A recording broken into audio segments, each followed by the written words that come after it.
Hey everyone, sorry about the weird angle. I'm in my room. I need some daylight, and this is where I'm getting it. So, welcome to Genderqueer Chat Week 104. Today's topic is about the TSA rules, which I think stands for Transportation something Authority. It's an American organization that's under the Homeland Security umbrella. So it doesn't apply to. I don't think it applies to anyone outside of the U.S. And it's their new travel regulations where if you're traveling, they can either pat you down or scan your body in such a way that it actually appears naked on the screen. And people, of course, are up in arms about privacy regulations and privacy issues. A lot of people really don't like to be touched or pat down. I am one of them. I don't like to be touched. I don't mind being photographed nude, I suppose. That doesn't really bother me, but because this doesn't apply to Canadians or I guess anybody outside of the US, it doesn't really apply to me. I'm Canadian, so I was trying to look at this topic from a different angle this week because I don't fly in the US. I really don't want to, I don't really need to, and there's no reason for me to put myself through that.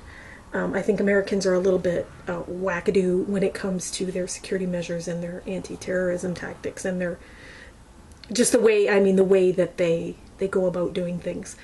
So I'm going to link down below to a really interesting article that I just read about how Israel does security. And of course Israel has been, like the target of terrorism, as is Palestine, for, decades. And yet they don't have any issues at their airports. They've never been bombed. They don't have any sort of airport security issues. And one of the reasons is because they don't check your stuff. They check you. They look at you in the eye. There's a whole series of things that lead up to you getting to the airport and getting through the checkpoint. They actually check you in your car as you're driving onto the grounds. They ask you questions like, how are you, and how are you doing, and look you in the eye. And the security guards are all trained to be able to tell by looking at you, whether or not you're acting fishy or a liar. You don't just pick somebody's grandma and pat them down and, put your hand in inappropriate places just because because that's supposed to be a secure way to do things or to... Yeah, the biggest thing with me, I was going to take a kind of look at this at a completely different angle, which is being genderqueer and not trans. This is not an issue for me at all. So even if I were to be in a situation where I had to be pat down, or, my gender appears to be the same as what's on my passport, so it's no big whoop. I'm not packing. I'm not doing anything like that. I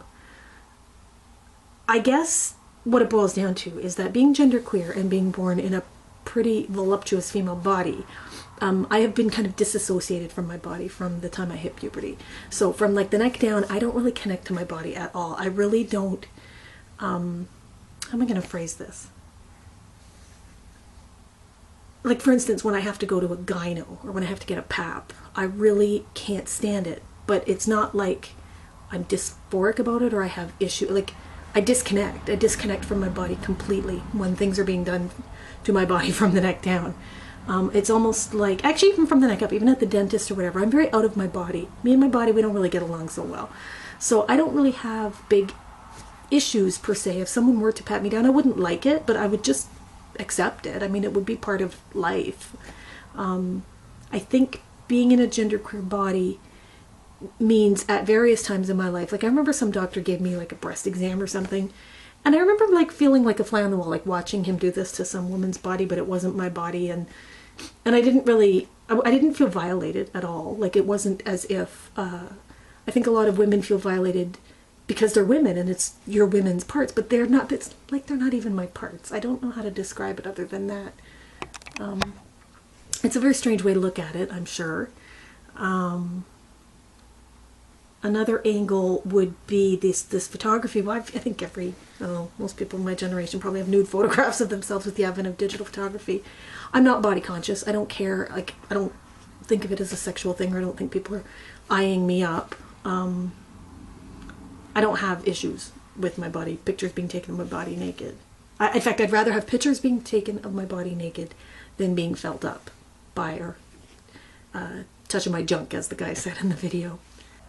I'm an avid traveler, and I have been for years and years and years, but I tend to road trip. So the only thing I can even think of is if there were checkpoints on the road where this was an issue. And you know, I guess I just put myself in situations where I don't have to be, you know, searched in such a way. I cross the border a lot. I do drive to Buffalo a lot. And in Buffalo, you know, at any time my car could be pulled over, gone through, I could be frisked. That's true. Just as a cross-border person, Canadian crossing the border, you're always at risk of that. Now, I've crossed the border probably once or twice a month for probably 7 or 8 years. I cross border a lot. So, and I've only ever been, had to pay duty on the Canadian side twice. And I've never been pulled over by an American guard, ever. I think it's because I'm very honest. And it's not that I appear honest, it's that I am honest. I have that look in my eye. It's not an issue. They're asking me what I'm doing. I always tell them what I'm doing. I've got nothing to hide. I mean, I'm not packing a gun. I was supposed to say packing, but packing means different in this community. I'm not packing a weapon. I'm not on drugs. I'm not liquored up. I mean, I don't have criminal behaviors, and I don't act like a criminal, so they have no reason to pull me over.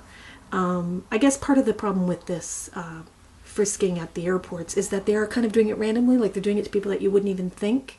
And I think that's just American, you know, like I said, wackadoo, like terror, the terror of terrorism, how terrified everybody has become, and they're just like lashing out in all directions.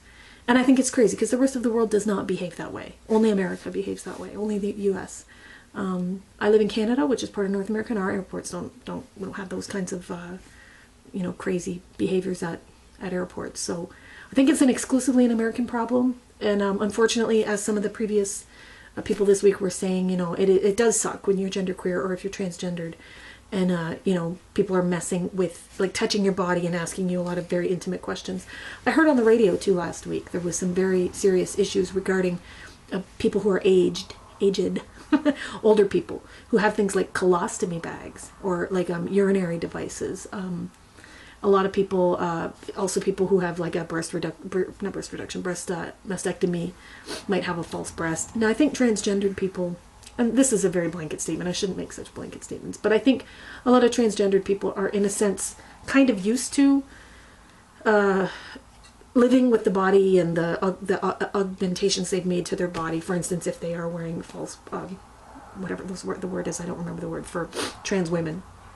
Padding in your breasts, or for trans guys who are packing. I can see how it would be a little bit easier for trans people than, say, an older person who just got a colostomy bag, who's, you know, maybe not used to having to explain an embarrassing thing. I mean, for a lot of transgendered folk, it's not necessarily embarrassing. It's a choice to pack. It is a choice to pack. Where it's not a choice to wear a colostomy bag. You know, especially crossing, you know, like at the airport, you can choose to pack or not to pack that day, you know. You don't ever get to choose if you're wearing a colostomy bag. And so that is, I think, for a lot of older people too, you know, who come from a different generation, having to explain that or feeling very violated. I can see how that would be almost a bigger issue for them. Again, I can only speak on behalf of myself. I shouldn't even be speaking on behalf of the transgender community. But I do know, just having discovered this YouTube community, come on, honey. Stanley's here. He wants to say hi. Come on. You want to say hi to everybody? Who's that? Look. Oh, not so much. He's not really a lap cat. He's a lap cat, but no, he's not a camera cat. I think that a lot of transgendered folks are, if the YouTube community is any indication, the transgendered community of a certain age, and I'll say a younger age, the YouTube generation, you know, there is support. You have each other. You have a lot of answers to the questions that you've had your whole lives. For an older generation, you know, there is no, it's not as cohesive. It's not as easy to get the answers. You're just doing what you can, and there's I think a lot more shame associated with your body and being who you are and doing things than the younger generation. I think younger generation it's much easier to be yourself if you were born in the 80s or 90s. I really do. Okay, that's it for this week. I'll catch you guys later. Bye-bye.